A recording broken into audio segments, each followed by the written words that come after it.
Hi friends, இப்போ நம்ம பாக்கியலட்சுமி போவார். பாக்கியலட்சுமியில் வந்துட்டு வேக வேகமாக விறுவிறுப்பாக நம்ம பாக்கியா வீட்டுக்கு வர கடைசியில் பார்த்தா கோபி ஒரு பக்கம் அவங்க அம்மாட்ட பேசிகிட்டு இருக்க பாக்கியா கூப்பிட்றான்னு சொன்னோன்னே வந்துட்டாங்க. எல்லாருமே வெளியே வந்ததுக்கப்புறமா எல்லாரும் எங்கே போயிட்டு வந்தீங்க, சுதாகர் வீட்டுக்கு போனீங்களான்னு சொல்லிட்டு நல்ல கேள்வி கேட்குறாங்க.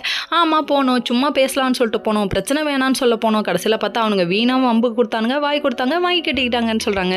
எதுக்கு வாய் பேசலோடு நிப்பாட்டியிருக்க வேண்டியதுன்னு எதுக்கு கையெல்லாம் நிட்டுறீங்க, அது தப்பு அப்படின்னு சொல்கிறாங்க.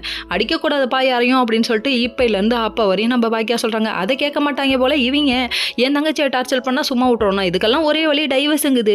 என்னடா இதுதான் சான்ஸ்ன்னு சொல்லிட்டு கேப்பில் கெடா வெட்டுறாளே அப்படிங்கிற மாதிரி ஆயிடுச்சு. எப்படியோ அவங்க கூட வாழை பிடிக்கல, அதனால டைவர்ஸ் வாங்கி கொடுத்துருங்கன்னு சொல்லிட்டாங்க. நாளைக்கு காலையில் வேலையாக போய் அட்வொகேட்டை பார்க்கணும் அப்படின்னு சொல்லிட்டாங்க. அதாவது சில பெண்கள் வந்துட்டு வாழ்க்கை சரியில்லைன்னு சொல்லிட்டு தப்பான முடிவு எடுக்கிறதுக்கான காரணம் என்னவா இருக்கும்? முதல்ல ஒரு தடவை கோச்சிட்டு வீட்டுக்கு வராங்களா என்னன்னு கேளுங்க, விசாரிங்க, பிடிக்குதான்னு பாருங்க, சமாதானம் பண்ணி அனுப்பி வைங்க. மறுதரையும் அந்த பிரச்சனை இருக்கா, பேரண்ட்ஸ்கிட்ட சொல்ல முடியாத பிரச்சனைனா, வாய் விட்டு சொல்ல முடியாத அளவுக்கு கொடூரம் நடக்குதுன்னா அதெல்லாம் எப்படி அவங்க சொல்லுவாங்க?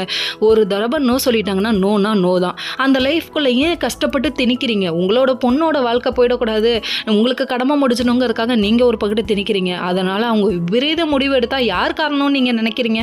எல்லாத்துக்கும் நீங்கள் மட்டும் தான் காரணம். ஆனால் இப்படி ஒரு முடிவை தான் பொண்ணு எடுத்துடக்கூடாதுங்கிறதுக்காக கோபியும் பாக்கியாவும் ஓகே சொல்லிட்டாங்க. உடனே நைட்டில் ஃபீல் பண்ணக்கூடாதுன்னு நம்ம இனியும் விழுந்து விழுந்து கவனிக்கிறாங்க நம்ம பாக்கியா. உடனே மறுநாள் காலையில் விடிஞ்சோடனே எல்லாருமே அட்வொகேட்டுக்கிட்ட போக கடைசியில் வாங்கி தரேன்னு சொல்லிட்டாங்க. எப்படியோ கிரேட் எஸ்கேப் ஆக போகிறோம். இங்கேயும் ஒரு பக்கம் ஆகாஷ்ட பேசிக்கிட்டு இருக்கா. இதை பார்த்துட்டாங்களாமா யார்? நிதிஷ். தேவையா கோபால்? Okay friends.